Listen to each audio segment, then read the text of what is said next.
来上今天的课程哈。那我们有几位同学可能大家不晓得彼此是不是有认识哈，但是我们因为有机会可以一起同班，是美好的事。刚刚我们唱了一首诗歌哈，美好的事必要成就，我们又在一起啊，来赞美主。好，所以我们当中有几位的同学，我想我们彼此做一些的认识了啊。那认识的当中，我们也分享一下，就是说你对于上今天这个叫做我们要上的这个课，新旧约的圣经纵览，有一些什么样的期待，或者是有一些什么样的想法，好吧？好，那我们就顺时钟方向好了啊，就从这个德宏这边介绍一下你自己的名字，然后让大家认识，然后你对于课程你想要上课的期待。牧师，各位弟兄姐，今天这堂课是我第二次上，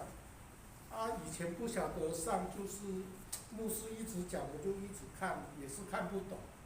讲真的看不懂，因为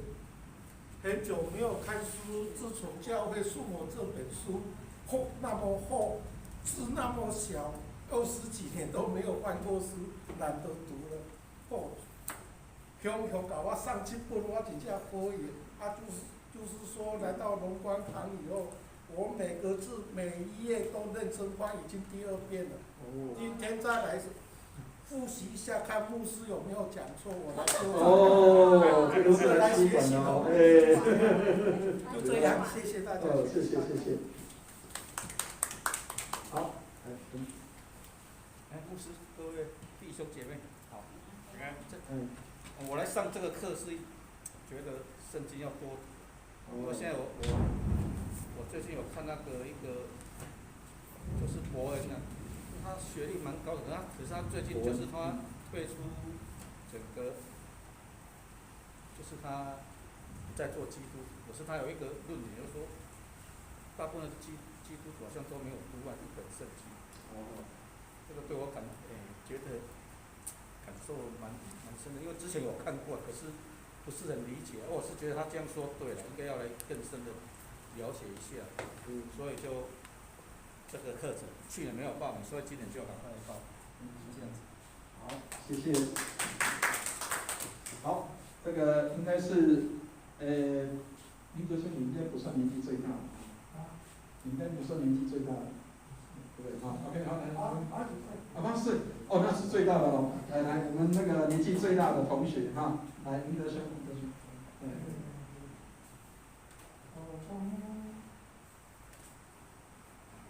从进入教会受洗到现在，也是每天陆陆续续都在看圣经。圣经在看，好像是否会总有看花。好像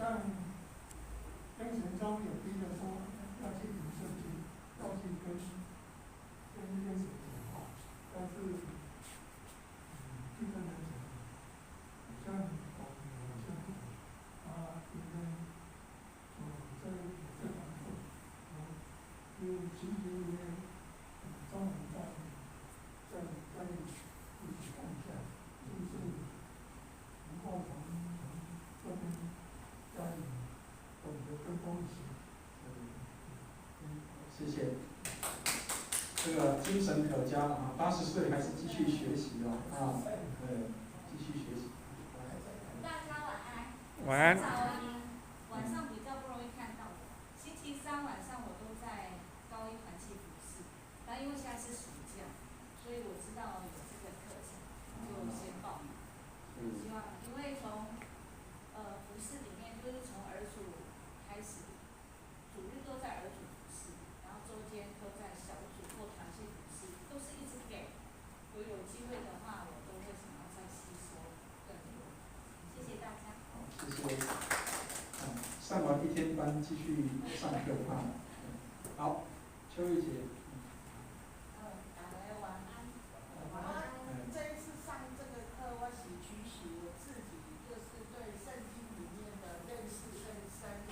然后你日常生活就是工作啊，是对人对事会有所帮助。这是我自己对这一次上课的最主要的一个期许。然后，但是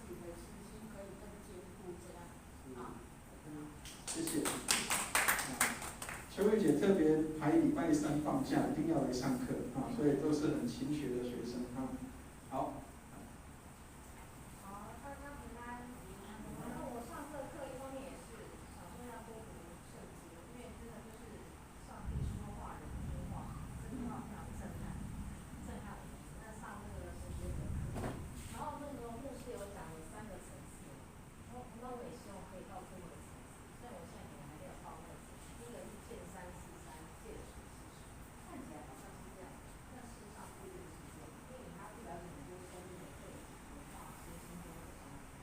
所以就会变成见山不是山，见水不是水。那到最后，因为通了，所以见山是山，见水是水。好，谢谢。我们家小姐也很勤学了哈，她拿到这个课本的时候，她就已经常常在翻了，希望可以更多的吸收啊。好，庆姐。我不用说我的名字了，大家都已经认识我了，在座的啦，不是全部泰国的。那个我来上这个课是想说，对圣经能够更进一步的了解，因为我觉得圣经要把它了解透彻很不容易，因为它好像常常有比喻，不过以后又忘记了。那另外也是因为我们有点年纪了，想要鞭策自己，然后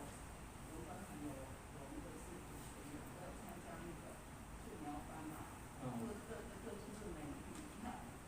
德智体群美，然后也有参加那个体适能，就是体育的这一，然后我就想来学习圣经，那应该是属于德方面，道德这个应该可以更增进我们的身心灵的健康，应该要虽然老了也是要均衡发展。就这样，所以希望说这次上完课可以对圣经能够比较能够更清楚的了解，因为我到现在为止对圣经还是不敢说了解，就是很模糊的概念。好，谢谢。能够有模糊的概念已经很不错了，有的连概念都没有啊，所以其实是很好的啊。那当然每一次学习都是更深入的去认识跟了解啊。好，后面母女档，这个妈妈跟女儿一起来学习。今天带我女儿。哦。刚刚开始这课的时候，然后就先来缴费用。没关系，我出，那你来上。太好了，妈妈出钱，孩子在上课。所以能够希望能够透过这样子的学习，让他能够更加认识圣经。我也是必须要更的用功的去学习圣经的每一句话。我现在是字要敲起，更加了解圣经的事情。然后我已经是了，我这是第二次上课。第二次上课。前面的都忘记了，然后前面都忘记了，太好了。好，谢谢。好，谢谢。名字，妈妈的名字。刘慈美。慈美啊，慈美姐，好。好。刚刚那个对不起，张国。明德兄。明德兄，你几岁？8。他8字头了。你还7字头了。小妹妹啦，我77了嘞。对。他80啊。他8字头。大哥了。对，好，来彩英。叫彩英，今天是我第一次上课。是，感谢。这个算是最年轻的了啊。好，我们最后的压轴就是我们的这个天一兄啊。大家平安。我是肖天一。那这个课程也不是很陌生，因为很久以前上过，但是以前上过的都有点忘，都有点模糊了。因为以前上的时候，我是跟周连华牧师在精神的时候去上的课。那我整个课程没有记到很多，但是我很记得他也是前言开头的时候，跟我们讲了一个非常重要的一个比喻。喻啊。他说我身为牧师，常常要到处去参加人家的婚礼跟告别式，然后有时候呢，整天就是早上参加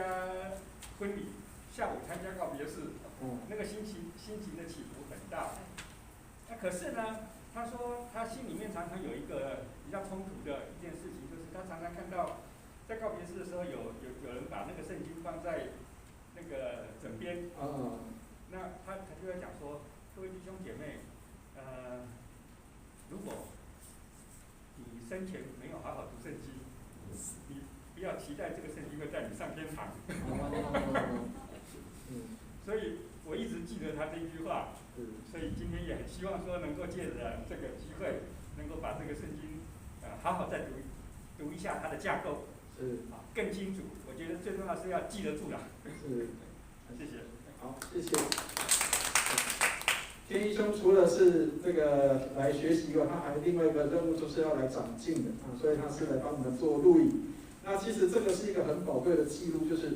其实我们是教学相长的，就是不是只有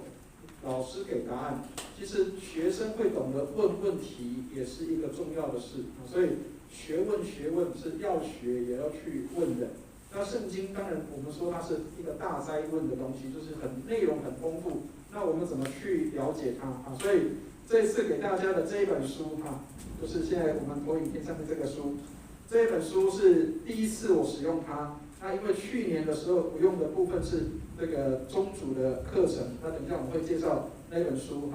那本书也是很不错，它是有很多图画图片。那这本书也很棒，就是第一次要用它是因为它这个书除了在特价以外，另外一个重点就是它是这个长老这个做书的人，这个于贵新这个长老，他在教了20年的这个新旧约的圣经中文之后，他的讲义的结晶这个是一个等于他上了20年的课程的一个很重要的一个重点的内容在这个里面所以我想这是对我们都会有很大的帮助所以这个是给我们在上课前的一个了解他是这个对于他的介绍刚刚已经有同学已经有说了他是一个学理工的，但是学理工的人要去接触文学的东西其实是不太容易。但是圣经不是除了文学，圣经还有很多不同的文体所以这也是我们需要去认识跟了解的。好，所以我们的上课需要具备几个东西。第一个，一定要有背这个，除了课本以外，请大家一定要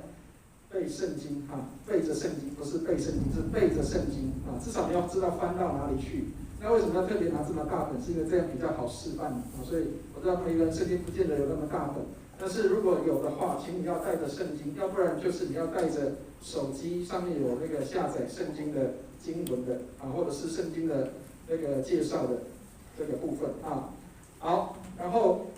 笔跟笔记本是一定要有的笔跟笔记本也是要有。好，那为什么拿这么多支笔？其实是有目的的。各位，如果你要做一些笔记或是做一些特别的记号的时候，请记得用不同的颜色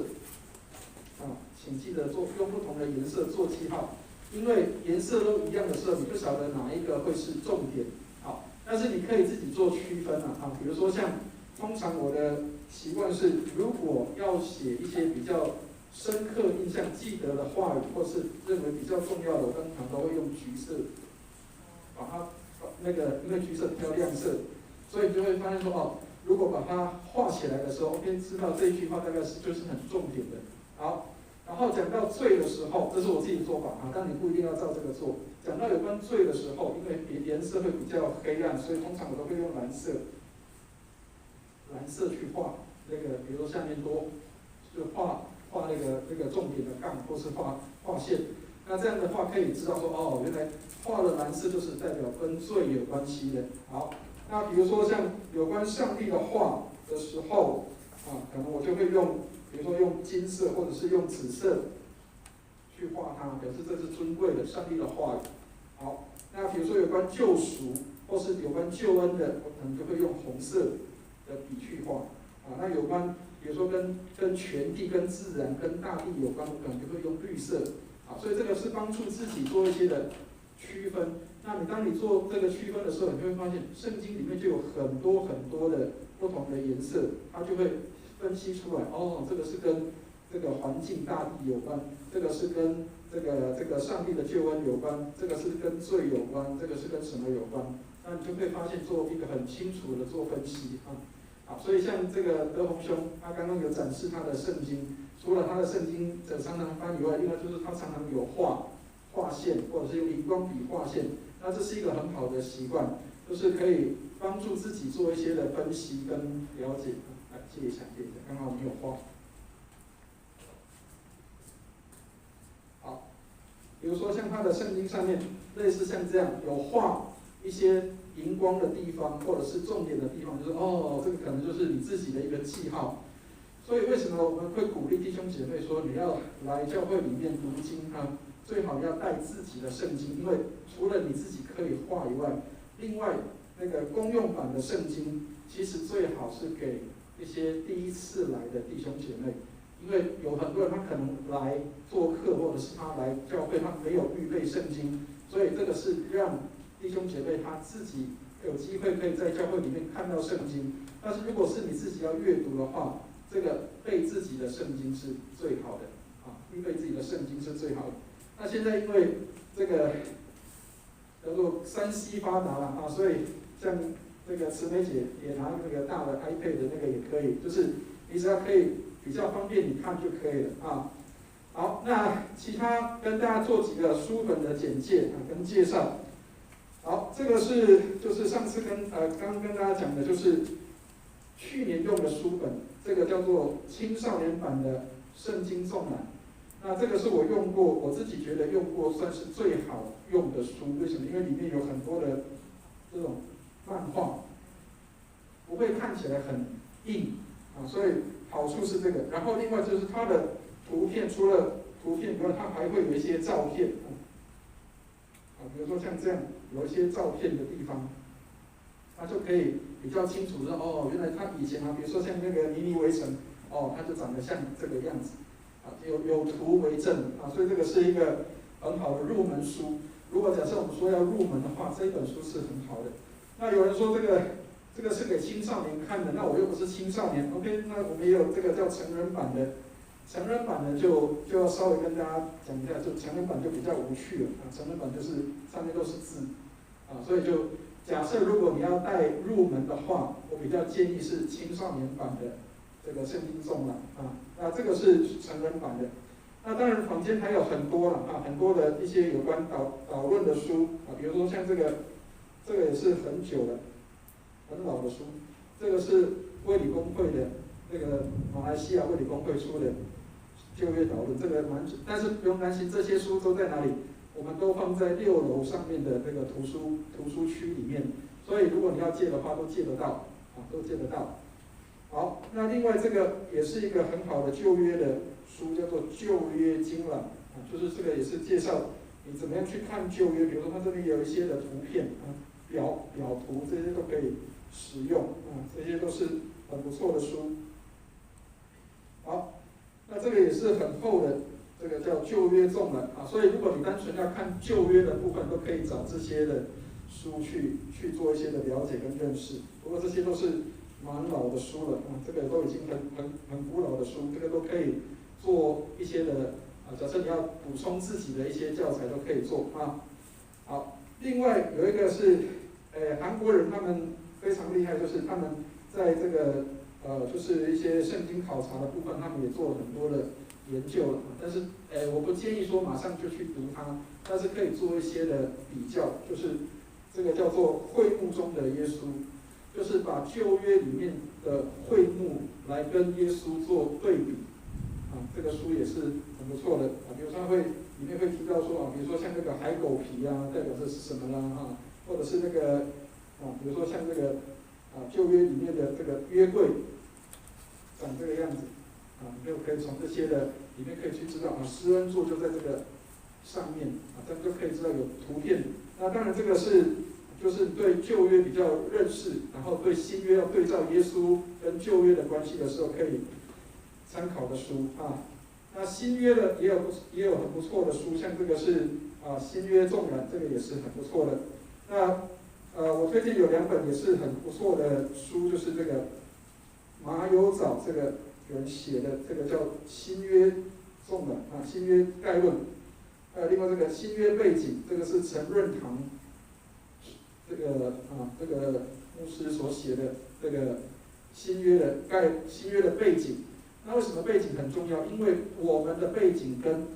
犹太人的背景不一样，所以如果我们用我们的背景去了解犹太人的背景，就会有点困难。比如说像各位知道，在圣经里面有一个很有名的例子，就是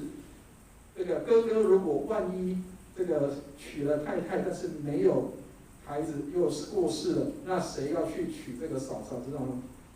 弟弟要去娶嫂嫂，对不对？所以在旧约圣经里面有所谓叫做兄终弟及的概念，所以兄终弟就是哥哥过世了，那么弟弟有义务要去娶嫂嫂，帮哥哥生子立后。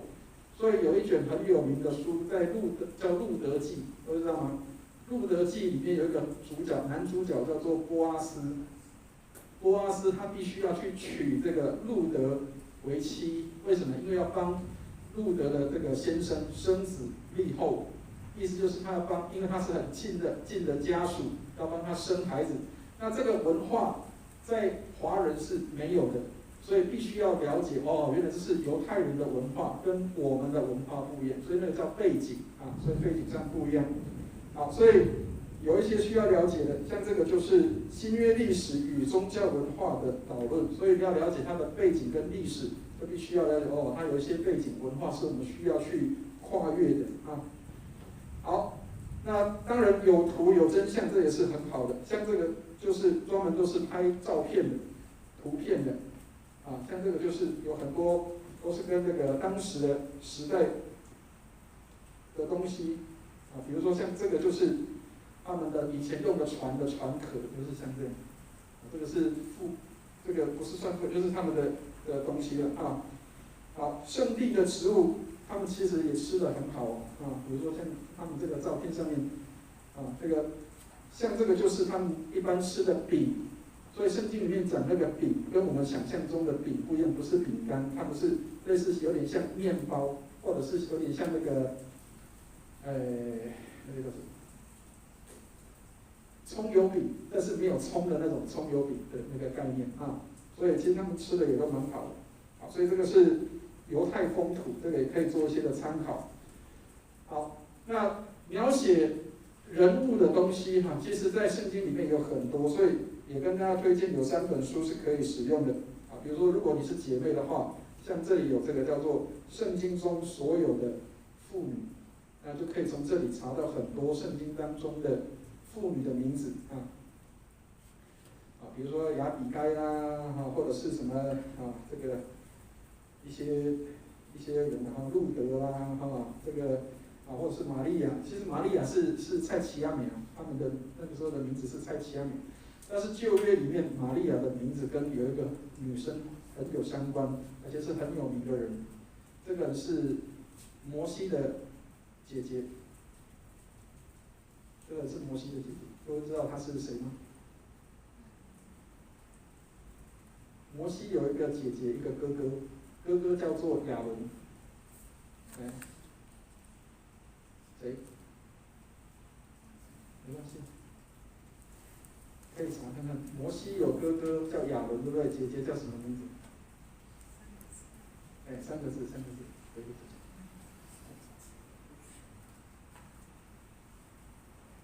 最接近就是在出埃及记里面找。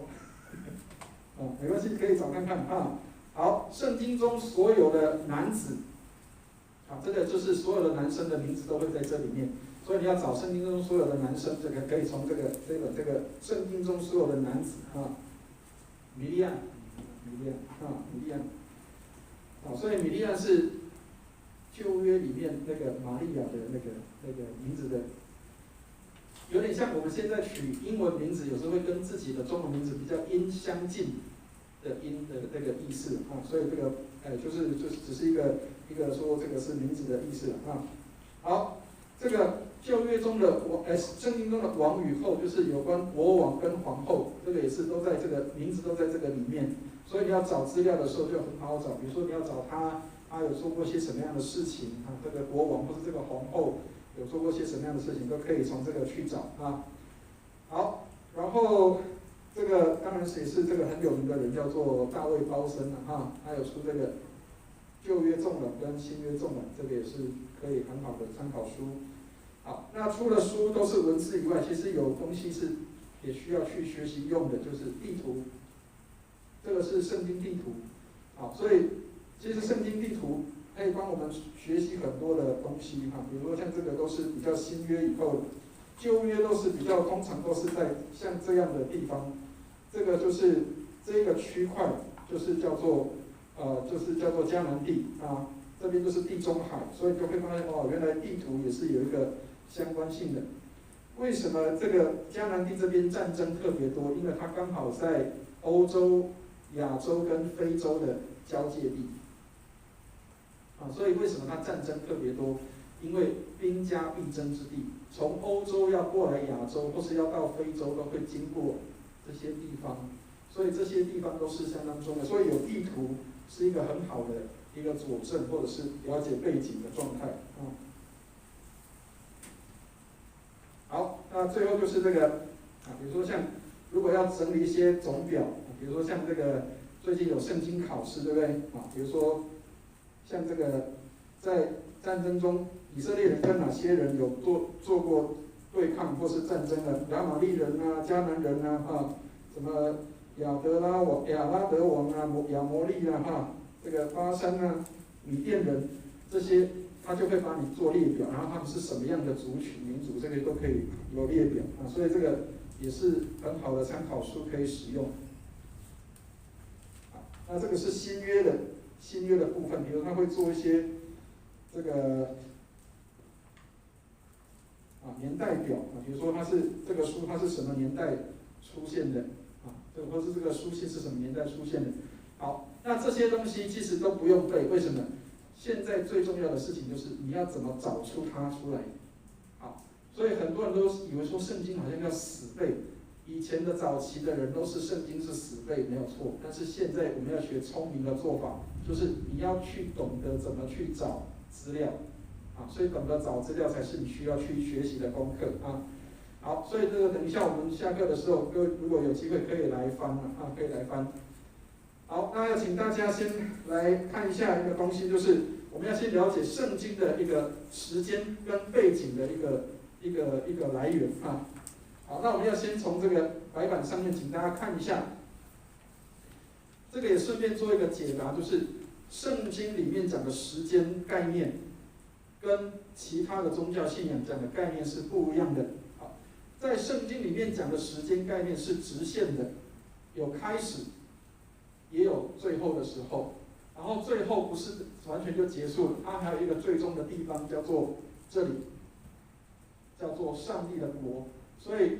有开始也会有结束，然后最终就是要进到上帝国的荣耀的里面。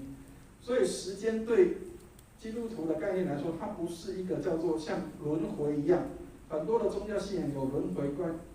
的观念，比如说像印度教或是佛教，他们有所谓的轮回观念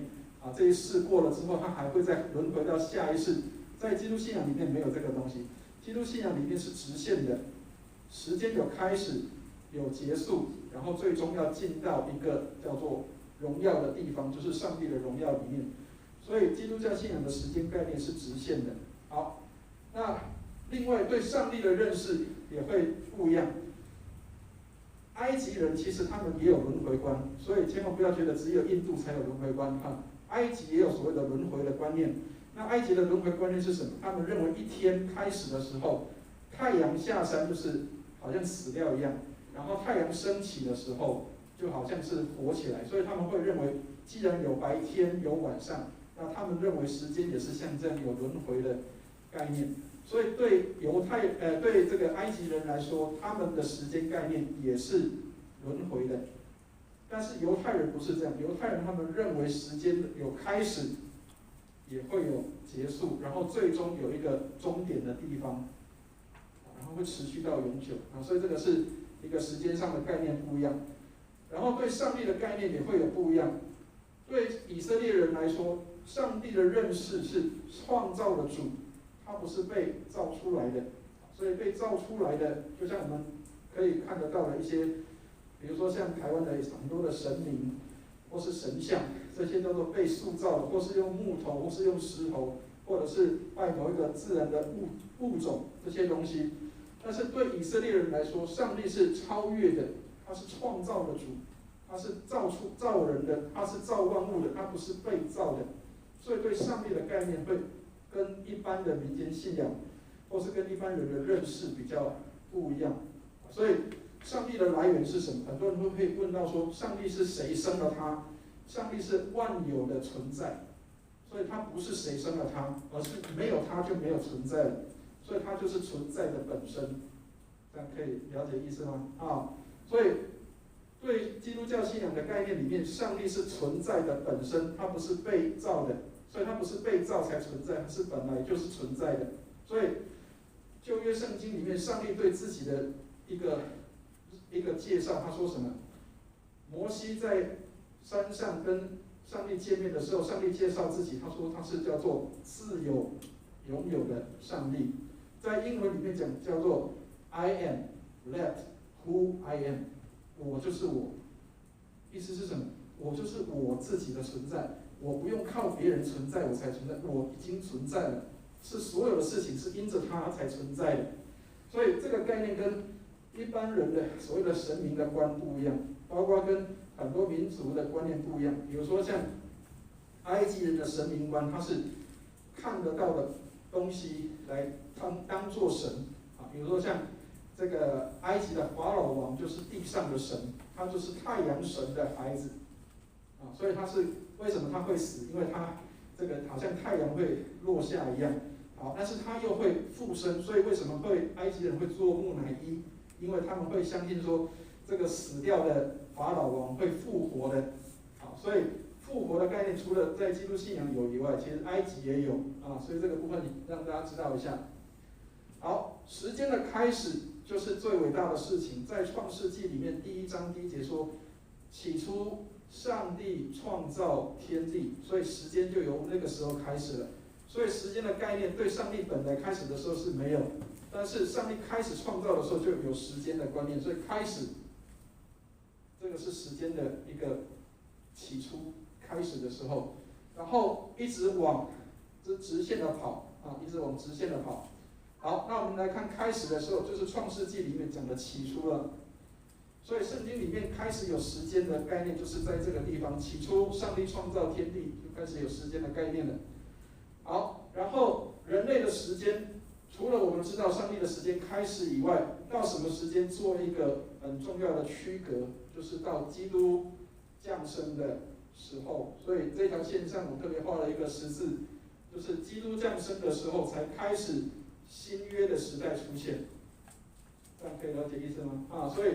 圣经里面有2个很重要的约，一个叫旧约，一个叫新约，对不对？旧约的时间是从创世开始，一直到基督降生前的这一段时间，都是叫做旧约时期。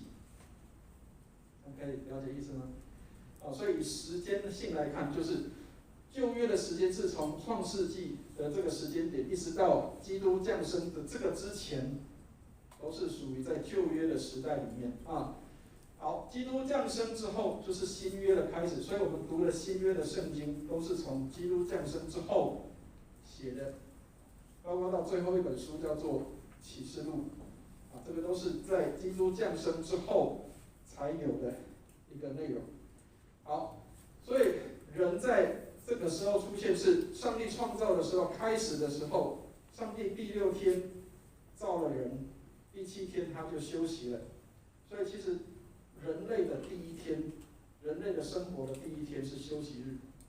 所以休息日为什么对人很重要？因为上帝给人的设计，第1天就是你的休息日啊。但是上帝的这个周期里面，第7天是他的安息日。所以各位知道那个我们讲叫做安息日，在1个礼拜里面是在哪一天，知道吗？礼拜六的时候，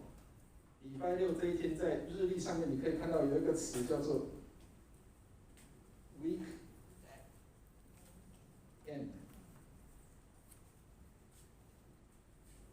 就是这一周的最后一天，所以第7天就是休息日，就是安息日。所以安息日概念，为什么7天会叫做1周？这个概念就是在这个地方啊。所以最后一天就是礼拜六，但是礼拜天为什么我们也有休息？其实是为了纪念耶稣基督，但是也是同时是什么？是人类的第一天，是安息的时候，是休息的时间。人类被造的之后的第一个时间是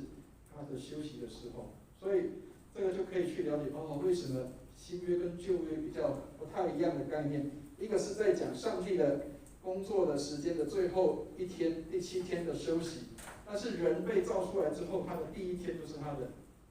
休息日哦，他的第一天就是休息日，所以第一天的开始就是人的安息的时候。好，所以旧约圣经是从创世开始，一直到基督降生的这个时候，叫做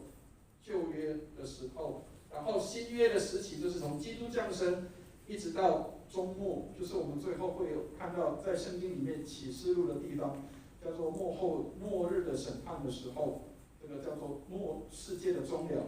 但是世界终了是不是就终了？没有，最终要进到一个地方叫做上帝国的荣耀里面。所以我们要进到神的国的荣耀里面。所以启示录里面除了叫做世界的终了以外，它也开启另外一个东西，就是进入到神的荣耀里面。所以你会发现启示录里面常常讲说什么黄金城啊、地狱街啊，或是那个很荣耀的，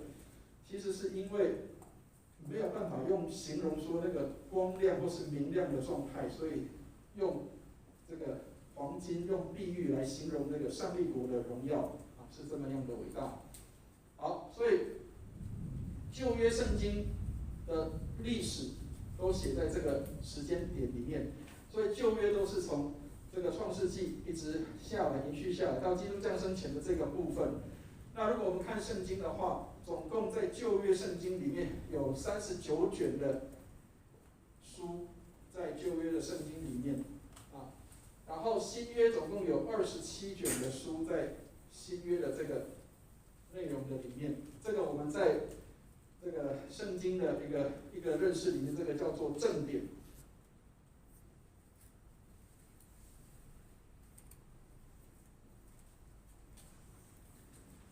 好，那什么叫正典？我们以前讲说那个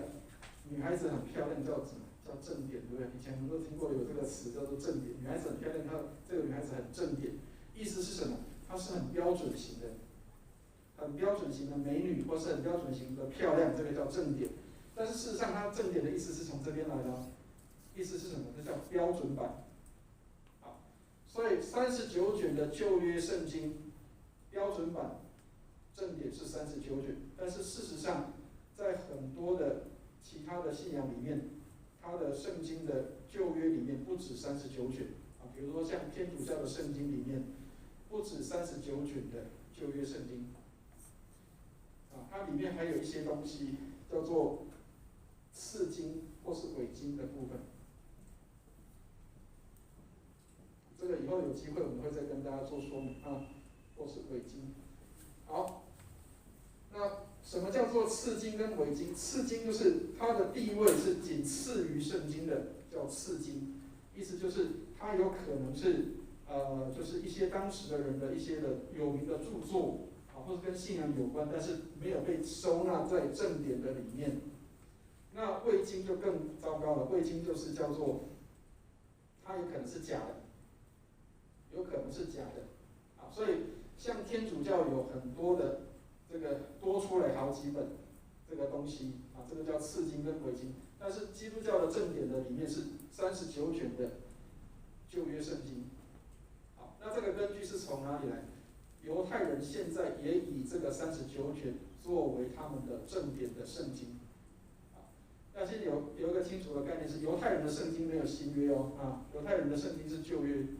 圣经，他们的正典的圣经就是39卷。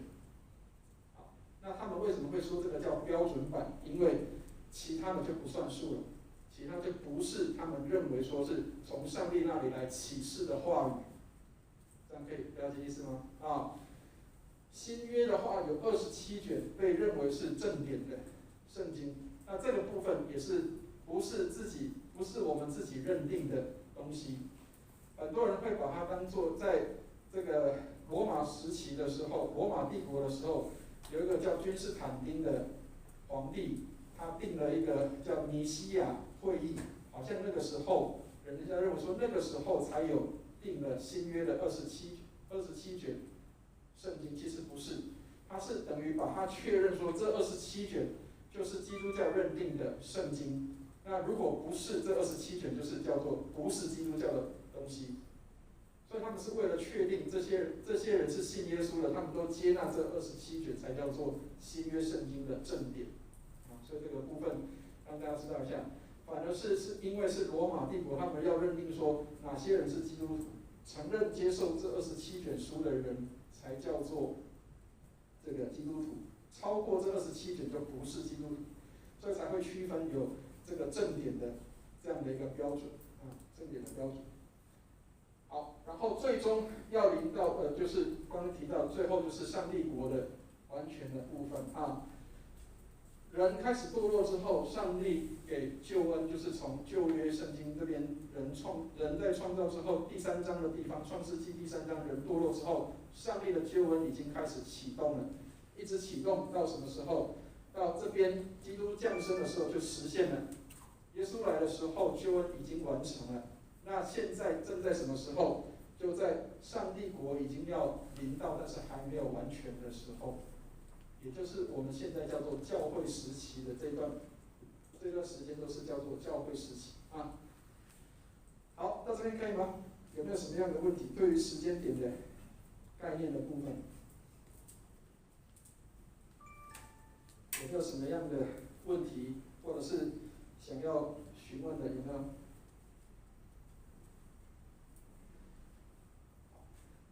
圣经我们要把它看成，它就是一个叫做图书馆，所以千万不要把它当做它就是只有一本书。其实它很厉害，是它虽然总共有39加27，总共有66卷书，对不对？但是每一卷各自独立，但是又可以合在一起，这是一个很特别的情况。也就是说，如果不是有一个作者在引导它，不是有一个那个力量在引导这些作者的话，很难把这几本66卷书可以结合在一起。所以圣经很奥秘的地方就是，它总共有40几个作者，但是它却可以里面的内容是一脉相承的，是没有冲突的，而且是可以放在同一个地方，但是又可以各自做一些的研究，所以这个是一个很特殊的地方好，到这边可以吗？有没有什么样的问题，或是对于时间的一个概念的部分？未来会不会更改或多或少这样？没有。为什么会叫做正典？刚刚提过了就是正典的部分表示这个叫做标准版，意思就是除了这些以外，就不是正版的东西了。好，所以比如说像有很多的，像刚刚提到有很多的次经跟伪经，当然现在也有人出版了一些次经跟伪经的东西，不是说它完全没有参考价值比如说像这个犹大书里面曾经提到有一个人叫做以诺，这个人是谁？这个人在创世纪里面就有创世纪里面有一个人叫做以诺，圣经说以诺与上帝同行300年，但是在犹大书里面，他引用的叫做以诺书，就是以诺他也有写书，他写的内容里面有提到一些有关圣经的一些的佐证，但是这个以诺书就没有在这个里面。好，那为什么会这样？是因为犹太人这些的他们的拉比或学者，他们在认定这个旧约圣经的时候，太过多的一些的叫做传说型，或者是叫做神话型，或者是叫做跟现实不符的状态，他们就会把它剔除掉。这样可以了解意思吗？就是说比如说什么飞龙啊，这个有个这个但以理屠龙记啊，就是里面确实有，就是但以理他曾经杀过一只那个会飞的龙，它其实是没有的，没有那个真的会有那个飞龙出现的。所以像这个，他们就认为这个是叫做不是叫做事实的情况，而且作者又又不一定是这个人，所以有可能是伪造的，所以他们就不放在所谓的正典的里面。所以正典就是标准版，标准版以外的就不能够成为叫做圣经的一个正统的内容，而且跟圣经里面的正统内容又有一些的不一样的东西，差距有很大所以像次经跟伪经，它只能够用来做研究比对，但是没有办法成为叫做正典的部分好，到这边可以吗？有没有什么样的问题？可以继续问啊，没问题。好，如果没有其他的问题的话，我们要先休息一下，休息10分钟。10分钟之后我们会再回来但是下一堂课要教大家开始要背圣经目录了所以请大家要准备一下我们可以休息一下，10分钟后我们再回来